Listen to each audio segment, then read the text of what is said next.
Habari za leo mdau na mpenzi mfuatiliaji wa channel yetu ya Emaki Natural TV.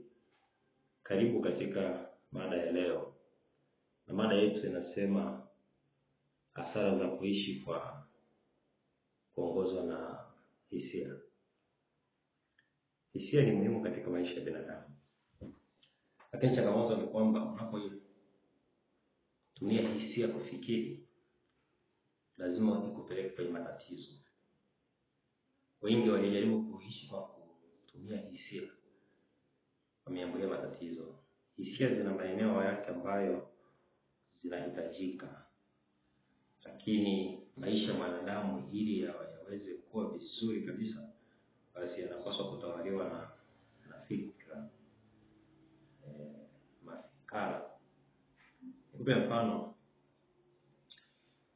mtu mmoja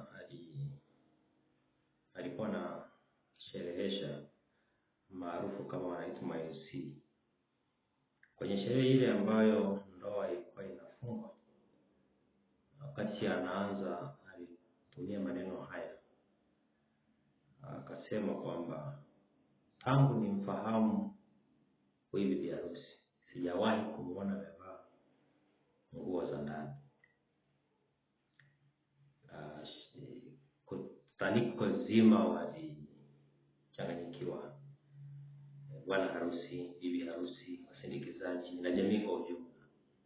Akarudia tena, ninasisitiza, tangu nimfahamu bibi harusi, sijawahi kumuona amevaa nguo za ndani. Nguo zake ni za nje ya nchi, Uingereza, Denmark, Ujerumani na maeneo mengi.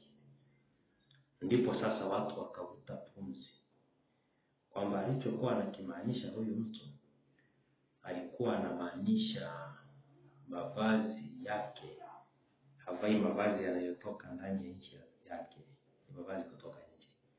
Lakini hisia ziliwasukuma kwamba mavazi anayoyavaa, basi walijua kwamba havai mavazi zile nguo za ndani ambazo watu wanajistiri kwazo.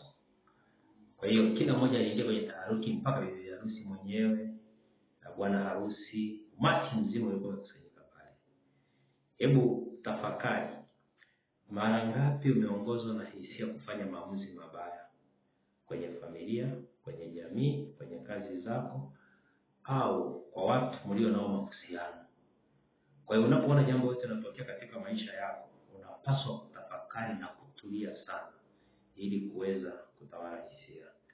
Ujumbe ni huu: hisia zisipate nafasi kubwa ya kuongoza maisha yako. Utafanikiwa. Fikiri kabla ya kutenda, fanya